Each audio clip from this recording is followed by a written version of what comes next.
I'm Lucy. And I'm Jennifer. You're listening to Everything I Know About. Each week, we share everything we know about a new topic, equipped with some internet research and a little too much exposure to pop culture. Hey everyone, this week we are delving into one of my special interest topics, secret societies. I am not a conspiracy theorist. I just find it fascinating that people are such conspiracy theorists about it, and they devote their lives and their internet lives looking into all of the facts, like, is Beyonce part of the Illuminati? Who's a Freemason? Who is the global cabal of elites actually pulling the strings of society? I find their reasonings so fascinating, so I delved into the world myself. And over the years have gathered multiple books by people who actually research this stuff and learned about the roots and the ancient history. And I think what's so fascinating about secret societies is that we see their evidence in everyday life. So one example is here in Nashville, where I live. There are multiple Masonic lodges for the Freemasons, and I pass them almost every day of my life living in the city. And there are these huge, beautiful buildings. I'm like, what are the Freemasons up to in there? You also are writing a book kind of adjacent to this topic. Do you want to share a little snapshot of what that is about? Why not? So if I love secret societies, I love dark academia as a genre, which is based on like hidden esoteric knowledge in universities and the societies that safe harbor that knowledge and pass it on to the next generation. Some examples of this are like Babel by RF Kuang or Ninth House by Leigh Bardugo. Harry Potter is even considered part of dark academia. And so I myself am writing a dark academia that kind of combines all of this Western Esoteric Tradition and conspiracy theories about the Illuminati and Hollywood, tech elites, and coalesces it into a fiction novel. Super exciting. I myself did not realize I was a fan of this genre until you told me what it was. But looking back, I'm like, yeah, there's just something about secrecy that I find very intriguing. But I definitely know far less than you. I'd never even heard of this term, Western Esoteric Tradition. So maybe we can start by just defining that, because like people are studying this now in school. What does that even mean? Yes, it gets quite complicated because it is such a far-reaching subject matter. Like basically it centers around ancient lost knowledge that maybe has been driven underground, especially in the era of the Catholic Church and more stringent religious orders. So it stems from Egyptian Hermeticism, Christian Gnosticism back in the day before there was a Catholic Church who was driving all of theological discourse, the Jewish Kabbalah, which is adjacent to Christian Gnosticism, and alchemy. And then a variety of occult beliefs come out of that. So we get witchcraft, we get trying to turn materials into gold of alchemy, which is actually where chemistry comes from as well. And so the study of the planets, astrology, gives us geometry and sacred geometry, which is the patterns of the planets floating through space. But that also gives us beautiful architecture from like the Gothic area that we see in vaulted ceilings. So you can see the imprint of Western esoteric knowledge on our modern world and even in the ancient world. But really what it is the belief that you yourself internally can find God. In the Western esoteric tradition, God doesn't mean God as we conceive it in the modern context. It really means like the greater universe, energy, source, whatever you want to call it. But for shorthand, we'll call it God. And that is access from within you. And you don't need anybody else, no order, no dogma to tell you what God is. And this is obviously a very radical idea, and a lot of institutions tried to suppress that over the years. And these people are very into intellectualism, individualism, and that was threatening to society. So over the years, it got driven underground by the Catholic Church, by monarchies, even by academic institutions. And that's where secret societies come from, because as they're driven underground, they're like, we need to protect this knowledge that we've had and gained over the years. So as this knowledge gets pushed underground by the prevailing forces, they turn into secret societies, and it's by invitation only that you can get into them. And they don't want the knowledge to get out because they'll, of course, be executed or excommunicated. And that's where the history of these secret societies comes from. And they are real. Like, these are factually true that we have esoteric knowledge, esoteric meaning hidden underground knowledge. A lot of it has been lost, and there's entire academies dedicated to learning about this knowledge. At the University of Amsterdam, in the religious studies department, there's an entire department dedicated to Western esotericism. And Amsterdam itself has a lot of academies, like the Embassy of the Free Mind, founded by Dan Brown himself of the Da Vinci Code fame, who founded this institution in Amsterdam along with a wealthy patron family. There are similar university disciplines at the Sorbonne even. So yeah, this is a legitimate field of study, and it kind of gets co-opted into this like crazy conspiracy hive mind of the internet. in this episode, I did do some research into the more conspiracy-minded side of things, just because I think that's what everyone is familiar with. You're familiar with like, oh, Beyonce is in the Illuminati. Yeah. And like, I'm so interested in like, why do people think that and where does that come from? Yeah, fascinating. So I looked into the Freemasons and the Skull and Bones Society and kind of more broadly like college secret societies. And I took on the Illuminati and how they're presented in tech and Hollywood and the elites. So I'm curious, Lucy, what did you find out about the Freemasons? I knew very little about them. I'd obviously heard of them. Like I knew Benjamin Franklin was a Mason, but yeah, other than it being a secret society, didn't know much about it. From what I found, the origins of the Freemasons likely stem from the Middle Ages in Europe when most craftsmen were organized into guilds based on their trade. So the Masons were actually cathedral builders. And a lot of the symbolism that still exists now were used to like identify other members of their in-group, other cathedral builders. One of their main signs is this builder square and compass that very clearly draws its roots from this actual profession. What the Freemasons are today is not directly tied to any kind of profession anymore. 1717 was the start of Freemasonry as we know it today. That date is when 4 London lodges were merged to form England's first Grand Lodge, which is, I thought they were referring to like a house, like a lodge, a building, but actually it's a governing body. They started accepting honorary members that were not actually Masons by trade. And slowly over time, it's basically evolved into a fraternity. Now they do accept women in kind of this side order, but historically it's always been male only. And a lot of prestigious people from history, 13 of the 39 men who signed the US Constitution were Masons. So I think some of that lore, the fact that George Washington, Benjamin Franklin, John Hancock, all these names that we learn in history class were tied to the Masons has probably created some of this conspiracy around them because clearly like powerful people admitted they were Masons and then we always question the motivations of people in power, right? And like if they have a strong affiliation with a group, whose interests are they working for? Are they working for the best of the nation or the best of their in-group? No, I think it's so interesting that you say that because the Freemasons have been a special interest of mine for a while. I found out that my grandfather was a Freemason and I was like, what the hell? And so I like really dove into them years ago. And it's so funny because when I talk about it to people, the first reaction is like, wait, the Freemasons are real? Isn't that conspiracy? People don't think that it's a real organization. Like, yeah, have you never seen the Masonic lodges in your city? They're all over the place. Like the symbols are everywhere. The myth and the lore of the Freemasons has gotten so out of hand. Yeah, totally. I mean, I was surprised. I like visited their website. You know, they have like different chapters. They have buildings and it feels like, do you know what the Rotary Club is? Yes. Okay. I was a member of the Junior Rotary Club, which is just like a volunteer organization. And I feel like in practice today, that seems to be what the Freemasons and in particular their offshoot, the Shriners, are today. Oh, I didn't know they had an offshoot. From what I read, a lot of their public image today is actually more influenced by the Shriners because they do a lot of high-profile charity work. They were founded by Freemasons in 1870 in New York City, and they have 22 children's hospitals where patients don't pay any money for service. Yeah. Oh my God, Shriners Children's. I've seen commercials. Yeah, exactly. Wait. Those are the Masons? Holy shit. Yeah. Wow. They reportedly donate $2 million to charity every day. Whoa, okay. Actually, I'm going to sound like a conspiracy theorist now, but it's so funny. I never watch cable TV anymore, but my parents do. And I was watching TV with my mom the other day, and like there were like 5 Shriners Hospital commercials in a row. And we were like, what is going on here? Like, where are they getting all of this money? You'd think that they'd be using the money for the patients instead of these advertisements. And we were like, oh, there's got to be some like shit going on. Like they have some in with the network. There's no way they're paying for all of this. So like, who do they know? Now you're like, oh, they're part of the Freemasons. I'm like, shit. Yeah. This is actually actually making a little bit of sense. So the Shriners and the Masons, I'm not sure like the complete nuances, but they both espouse the same beliefs. So they're both about the 3 principles of brotherly love, relief, and truth.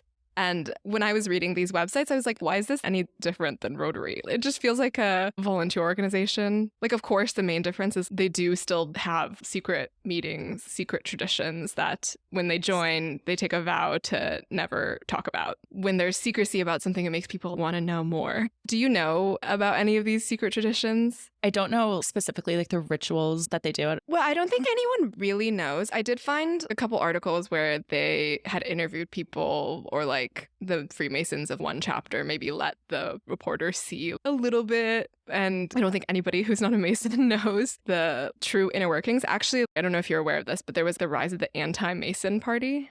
I didn't know this. No. Okay, so it was the United States' first third party, kind of like the Tea Party is today, right? Like they were the very first. In the early 1800s, there was a member of the Freemasons who threatened to come out with an expose exposing all of the secrets of the Freemasons, all of their meeting structure, all of the traditions. He was just a normal person, but like made these threats. And then the conspiracy theorists say that he was then murdered so that none of this information would get out. The story is that he was arrested because of some police who were like friendly to the Freemasons. He was in jail, and then he was released into the custody of these 4 Freemason guys, and then he was never heard of again. So people think he was murdered. And there was a trial for these 4 people, but they all got off with very lenient sentences, like 1 month in prison. And so again, that was like, oh, everybody's just in cahoots, right? They know so many powerful people that they control things and they're never going to get in trouble. And so as a result of this story, the Anti-Masonic Party was founded in 1828. They elected 8 seats to Congress, actually, but dissolved in 1840, basically because they couldn't get their shit together and like couldn't agree on anything else other than a hatred of Masons and like their goal of disbanding Masons. So yeah, it's funny to me that even back then, conspiracy theories resulted in political parties, and like we see it with this very early example of a secret society. Oh yeah, they were influential over political movements. I mean, not the Masons specifically. Well, actually, some people do think the Masons specifically, but there were a lot of these secret societies that were involved in even the French Revolution and the American Revolution. As you said, many of the founding fathers were Masons. We have Masonic imagery like on the dollar bill and on our coins and our founding documents. So it is like so deeply entrenched in the political movement. Yeah, totally. I mean, if that's true that they murdered someone who threatened to tell their secrets, that's probably why people are not really sharing. The little I was able to find out is kind of juicy. I was like, okay, this definitely is giving me the vibes I would expect when I think secret society. Let's hear. So in their meetings, there's no non-Masons, no cameras are allowed. There is a uniform. So for their meetings, Masons wear their Sunday best. And they also wear aprons, just like the original stonecutters. Yeah, so I thought that was like a cute, interesting touch. And at the center of their lodge room, which is where they meet, there's an altar. Certain topics are forbidden, like politics is forbidden, religion is forbidden as a topic. Each ceremony is supposed to teach a moral lesson related to the legend of Hiram Abiff, who is the architect of King Solomon's temple. One example is when a candidate comes in through the door, they're blindfolded because symbolically they are in a state of darkness. And Masonry is all about moving from darkness to Masonic light. So that's the transformation process of the meeting. To join as a Mason, you just have to ask, supposedly, but then there's a committee that like determines if they accept you or not. And then if they do, you have to earn degrees. The term to the 3rd degree comes from Masonic tradition, because once you earn your 3rd degree by going through these various ceremonies, then you're inducted into the society. I did know about the to the light thing, but it's so interesting. So I was just doing my Illuminati research. Obviously, Illuminati means enlightened, and it has roots in the Enlightenment, and that obviously is like shedding light on all of these secret societies, especially rooted in the Western Esoteric Tradition, which is all about shedding ignorance and dogma and like all these things that you've learned throughout the years by society and by the Catholic Church and like your government, and thinking for yourself and finding light within yourself. It's so symbolically strong in every single secret society. Yeah, it is interesting. It's kind of ironic because if you look at it from a symbolism perspective, I agree. Even the Skull and Bones Society, they meet in a dark room with no windows called the Tomb on Yale's campus. They're like clubhouse. And I feel like it is all about reaching this greater enlightenment, and yet they all meet in the dark. And like, obviously the fact that their secret also is associated with darkness and shrouding, right? So it's like, for there to be light, they have to like operate in darkness. I don't know. Interesting. Yeah, it makes sense, at least in the Mason tradition, like why they are so secretive. And I'm curious, did you find information on like their roots as Templars, which is kind of contested, but I saw a bit of reference to that, but I didn't do any research on the Knights Templar beyond just like knowing broad strokes and like seeing it in movies and media. But yeah, tell us about that. Knights Templar and Knights in general, they kind of came about during the pilgrimages. We're talking like real early on, 800 to 1300 Like King Arthur. AD. Yes, like this era. The Crusaders not only were trying to like take over the Holy Land of the Middle East, there were like the Arab Christian wars, but they were delegated to protect the European Christian world who wanted to like go visit the holy sites in Jerusalem. And so they were given military power and they founded the Knights Templar, which is basically just like really powerful crusader knights governing over the Christian conquered land in the Middle East. Over time, it got quite big. They started having like banking, and like the French government and the papacy got like a little bit nervous about them. They're like, oh, they're getting too powerful. They have a lot of money now. Like we need to burn the leader at the stake. So the leader got burned at the stake in like the 1300s, I think like 1360 or something. And it was totally forbidden to be a Knights Templar. However, they were so well educated and they had these fundamental Enlightenment ideas. They believed that they were driven to Masonry because they were highly skilled workers and they understood geometry and math. Interesting. And like they could build cathedrals. So then that's where they start traveling around Europe because it's such a highly skilled profession that you actually don't have that many in Europe. So they would travel from like Cologne to Paris to Italy, and they would have to stay somewhere. So they would stay in these lodges. And so that's where like the Masonic Lodge comes from. And then you would need to be a member of the guild. And then that's how it kind of offshoots into modern Masonry. Knights Templar, is that associated with the Knights of the Round Table and King Arthur? Or is that more like the myth part of it? That's the myth part of it. Yes. Templars are real. Yeah. King Arthur and all of that. It's the mythical king from like the Anglo-Saxon tradition. Got it. Okay. I thought they were the same thing, but... Well, they share this idea of the Holy Grail. Some people do believe that the Knights Templar like had the Holy Grail being the chalice that Jesus drank from at the last dinner, I believe. But like sometimes people think that it's actually some sort of alchemy stone. Yeah, I thought it was supposed to give you like eternal life or something. Or maybe I'm getting confused with like Harry Potter powers. Now. Sorcerer's Stone. Well, actually, Harry Potter has a lot of esoteric tradition built into the mythos of Harry Potter. So it is all intertwined. Yeah, fascinating. Were the Illuminati, do they like have this long of a history as well? No, I was shocked. I did not know much about the Illuminati except like, oh, that's crazy. People talk. Illuminati actually was founded in 1776. So the year of the Declaration of Independence. We're going to see a lot of coincidences here, little coinky-dinks that have the conspiracy theorists going. But basically, the Illuminati was founded in 1776 in Bavaria. So it was this guy named Adam Weishaupt. I'm definitely not pronouncing that right, but whatever. Adam Weishaupt. And he was a professor in Bavaria, and he was very, very inspired by Enlightenment ideas. He was a Jesuit, closely inspired by the Masons even, like the Freemasons of his time. He believed the state should be abolished, the clergy and monarchies should be abolished, and so should private ownership. And we should set up a utopian state where all men are equal and free. We are guided by individual spiritual wisdom. Does this sound kind of a lot like the founding ideals of the United States? All men are created equal, individual freedoms. So kind of coincidental that they're both started in 1776. So anyway, Adam goes out and he recruits some of his students who have like-minded ideals, and he teaches them all about his life philosophy, his political philosophy, and they go out and recruit wealthy, high-status young men. And it kind of grows from there.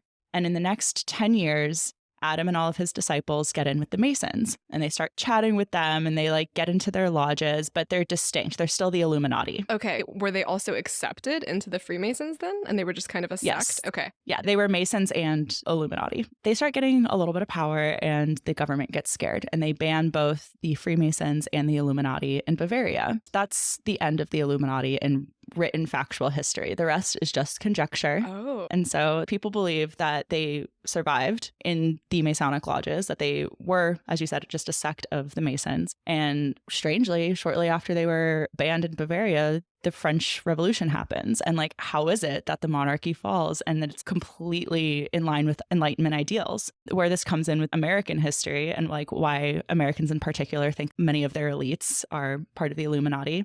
So on one side of our national seal is the all-seeing eye with the pyramid. It is a weird symbol if you really look at it. It's like, what the hell is this? Yeah. It's a truncated pyramid with the all-seeing eye floating on top with a bunch of light around it. And on the bottom, it's written 1776, which is obviously referencing the founding of the country, but some people think it's referencing the founding of the Illuminati as well on the bottom of that pyramid. We have two inscriptions on it. He favors our undertakings and new order of the ages. And one of the main things of the Illuminati is that it's the New World Order. So we'll get into like more like Davos, the World Economic Forum, and all of that stuff and how it branches into modern conspiracy thinking about a New World Order. But factually, this is what is on the dollar bill. It's on our national seal. And the all-seeing eye is an ancient esoteric symbol that is widely used throughout the Masonry symbology. Like it is tied to this. Factually, it is.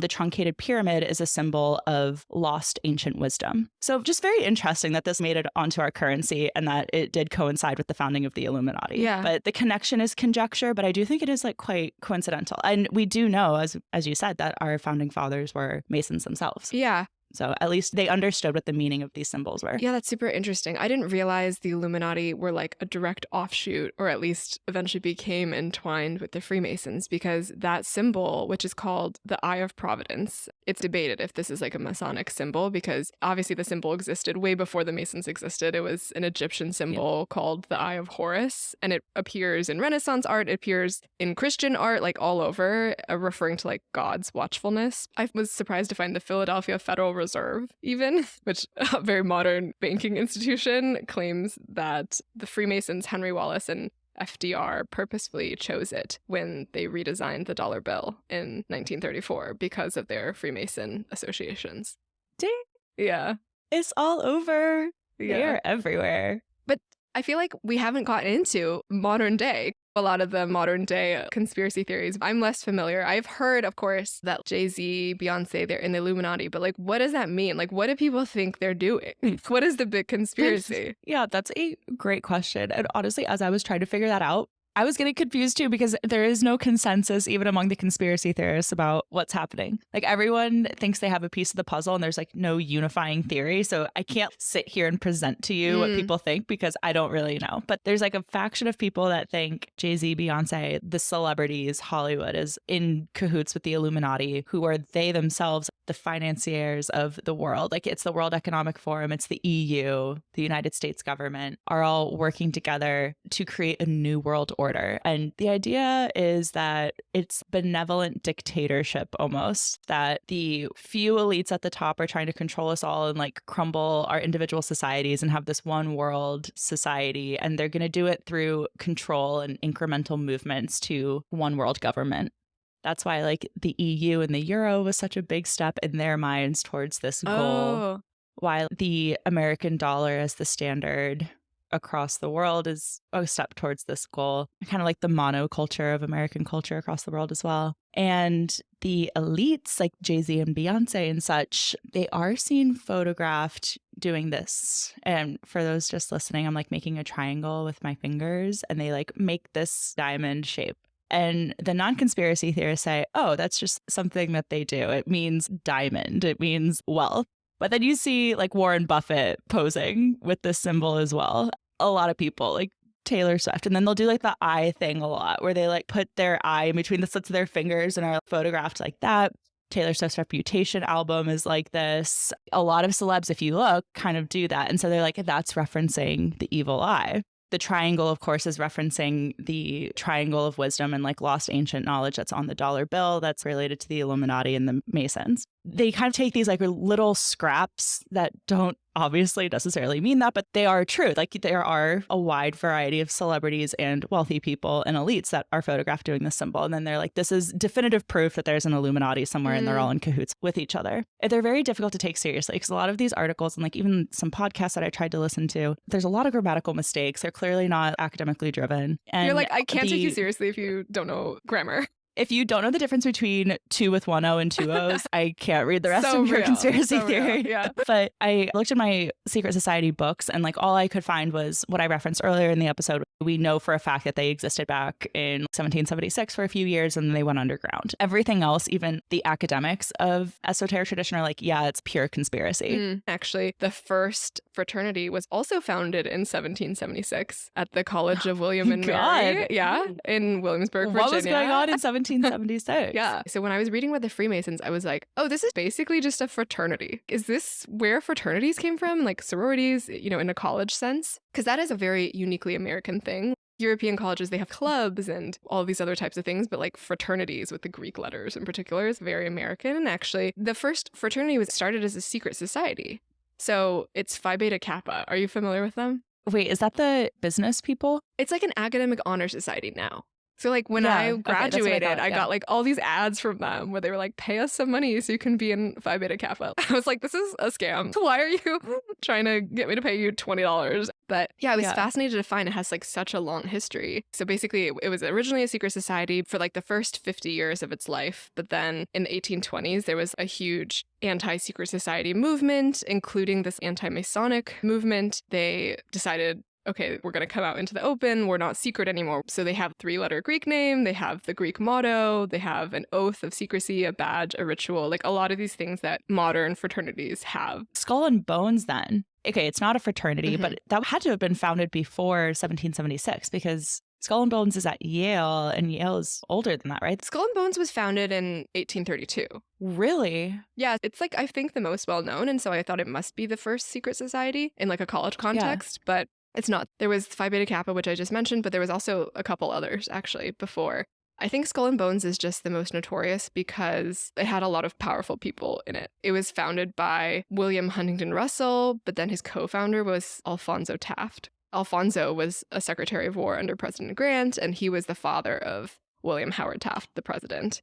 And then both Bushes were in Skull and Bones. So was Bill Clinton. Yeah, so I think Skull and Bones, because it's also wrapped up with Ivy, got this kind of reputation. I mean, it's men only. It's 15 seniors who are tapped at Yale. And they were the ones to create that tapping tradition that I think most of us are like fairly familiar with. Do you know what tapping is? Yeah, like, well, I know in Skull and Bones, they like literally tap your shoulder and are like, come to this meeting. Right. But then a lot of other like college secret societies adapted it, which is like basically every member can replace themselves and like taps a person of the next generation. I think now it requires universal approval by everyone else in the group, but it's kind of this very elite selection process. And for the Skull and Bones, at least, alumni are called patriarchs. Those who are undergoing initiation are called knights, which again is like Knights Templar, like a lot of this like same imagery, same language.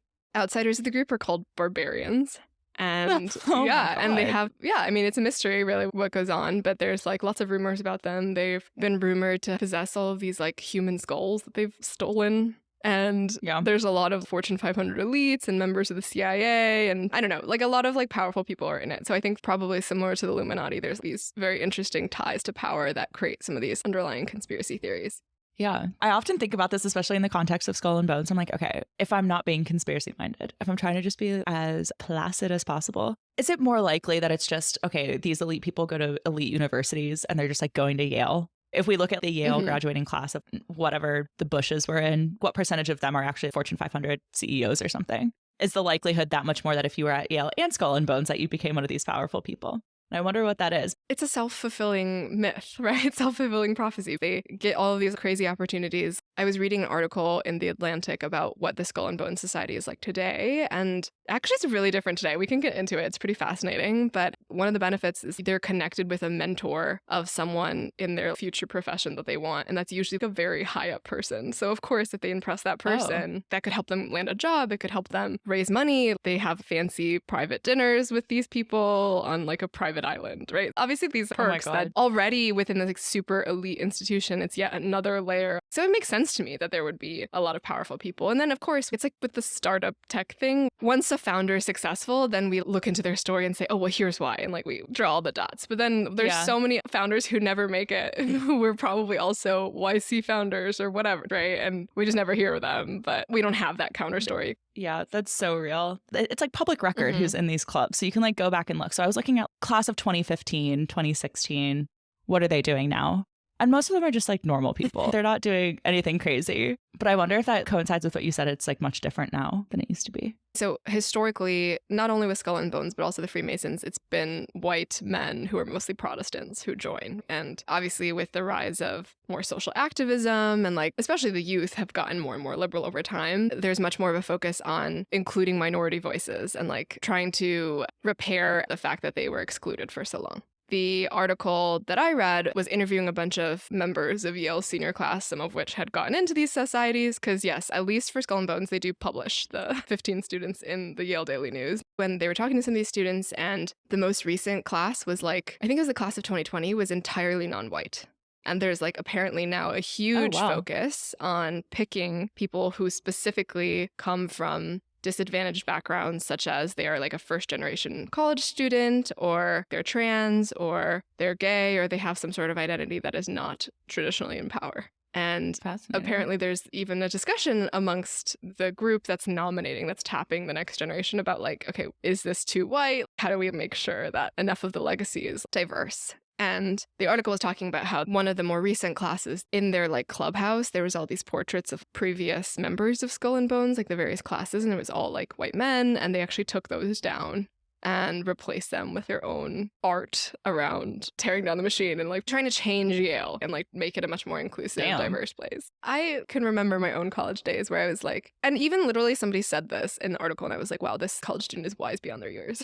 Because like there was all these people being like, yeah, we're trying to like fight against the machine and like fight against systemic inequality. And yet by definition, them joining this secret society and like accepting their place, does it fight against that, right? And of course, when people are looking out for themselves, they are like, well, I guess I'm going to join because it's going to help me, even if it does stand for all these things that are bad or like they condemn.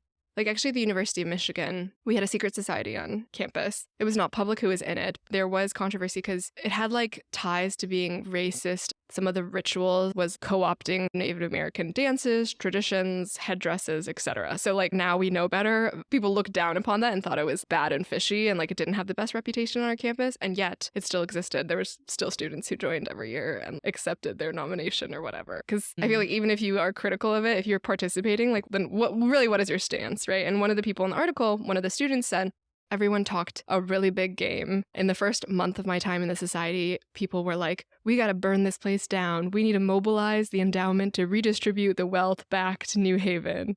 And then inevitably, we just ended up doing exactly what had been done for years, which is hanging out with each other and doing a few volunteer things. But it wasn't anything radical. I think it's really real. Like, I feel like even myself in college, I was like so radical. And I was like, oh, I want to do all this stuff, change things. And then in practice, you end up doing very little because it's hard to actually be a true leader. Do you think that's due to the difficulty of, I don't know, inciting revolution and change, or like your ideas change as you understand things more? I think both, but I think the latter is the point I'm more trying to make. Even if you come from a disadvantaged background or you are a minority, once you become wealthy yourself or you become privileged yourself, it's very easy to lose touch with your original community. And I think as much as you want to espouse and be a radical, people do look out for themselves. And if they themselves are not in a bad situation anymore, I think it becomes easy to just accept apathy. As I was doing research, I was like very interested in in-group, out-group dynamics, which we've talked about in the pod, comes up in a lot of our episodes. I stumbled across this video from this associate professor at MIT who does research on empathy, on how whether somebody's in our in-group or out-group affects our actions.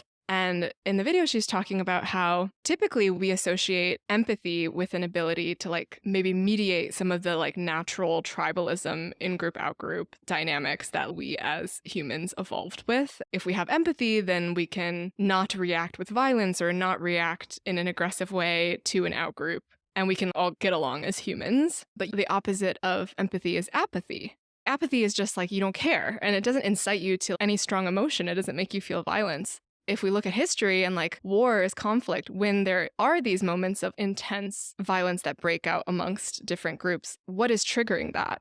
It doesn't seem to be like a lack of empathy, because a lack of empathy would just be apathy. And she's like, actually, what we found in research is people, they don't feel apathy when they see a member of their outgroup suffer or lose. They feel delight. They feel joy. Ooh. Yeah. So they did this study with Red Sox fans and looked at, okay, if I'm a fan of my team and I see a team that I hate lose against my team, I'm happy. I'm also happy if they lose against some team I don't care about. I'm just happy when they suffer in general. And so it's fascinating to think about. Actually, it's this like human instinct to enjoy the suffering and pain of someone in the outgroup. When you're in a group, it's much easier to just go with the crowd and like end up doing something kind of a little crazy that you would have never done on your own, but you feel protected by the fact that you're with these other people. Even the Skull and Bones thing, like part of it is they play pranks and they do kind of little nasty things to like other people, and it gives them clout within their own organization. And so where does that come from? Because in general, the professor was pointing out, like, people in general don't just like punch someone. We have a very strong moral code that prevents us from acting out our violence. You know, if you ask people, when's the last time you punched someone? Most people are like, I've never punched someone. when's the last time you saw someone punch someone? Like, I've never seen that in real life, right? The in-group, out-group very much amplifies this dynamic of, okay, well, if you really start to associate with your in-group, like I'm a die-hard Red Sox fan, then I really start to enjoy the pain of anyone else who's in direct opposition to me. Yeah, that's interesting, especially when you think about who are the real secret societies, not just these ones that we've highlighted because like they're the biggest or the most fascinating or the most storied, but like Nazism started as a secret society. You have Propaganda Due, which is a right-wing Italian secret society based off of the Illuminati. That actually exists and is doing bad things. There are secret societies in France, Germany that are like neo-Nazi in nature and white supremacist and are violent, are influencing politics, doing like kind of the scary stuff that we attribute to the Freemasons or the Illuminati. Like, no, they do exist, but they're just more on these fringe edges of society that maybe not as interesting to think about because they're just a bunch of scary then. Racist Ku Klux Klan types. Real. Yeah, it is more scary, but it's more like, oh God. Yeah.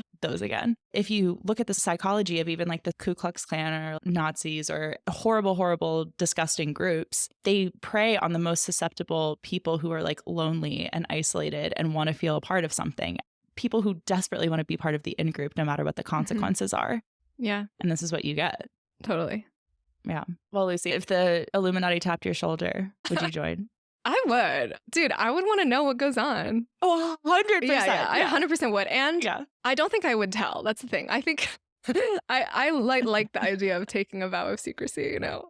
So I will ask you specifics, but have you taken a vow of secrecy? Did Rotary Club make you do shit? No. Oh, you wouldn't be able to tell me if they did. No. The Michigan Secret Society, I was in this student organization and they always tap one member of that student organization. And so I know the person who was tapped. I mean, I don't know if she was telling me the truth, but like from what her descriptions of it, I was like, this is lame. This is not like, you know, I think sometimes the imagination or projection of what you think is really happening when it's a secret is more fantastical and wonderful than maybe the reality. Like, I think the reality might be, okay, 15 kids blindfolded in some dark, dusty room, reciting some Latin phrases, and that's about it. Totally. Well, the literature on secret societies says that there's like secret societies within secret societies too. So like my grandfather, for instance, being a Freemason, I don't think he probably actually knew much about what was going on because even within that, it's like... Yeah, you have like there levels. Are thousands. There's levels. Yeah, like there's very few people at the top of the pyramid, but there's tons of people at the bottom. And the people at the bottom, like, yeah, they're sworn to secrecy, but they don't actually know the inner machinations of what's going on. So maybe she was just in a dark, dusty room blindfolded, but maybe there's some others that like got tapped for the next ring, the next ring of the circle. Yeah, let's keep it going. I'm glad we live in a world where there's mystery, you know? Of course. But yeah, Illuminati, if you're listening, hit me up. I'll be tapped next. I'll be good. All right. Thanks, guys. All right, guys. Thanks. Bye.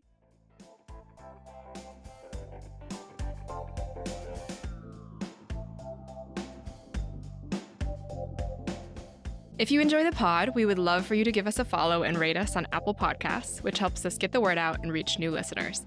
Full transcripts and show notes are available on Patreon, where if you choose to become a patron, you'll also get access to bonus content, our monthly book club, and our eternal gratitude. If you'd like to get in touch or suggest a topic for a future episode, email us at everythingiknowaboutpod@gmail.com or DM us across all socials at EikaPod, that's EIKA pod. Thanks for listening and see you next week.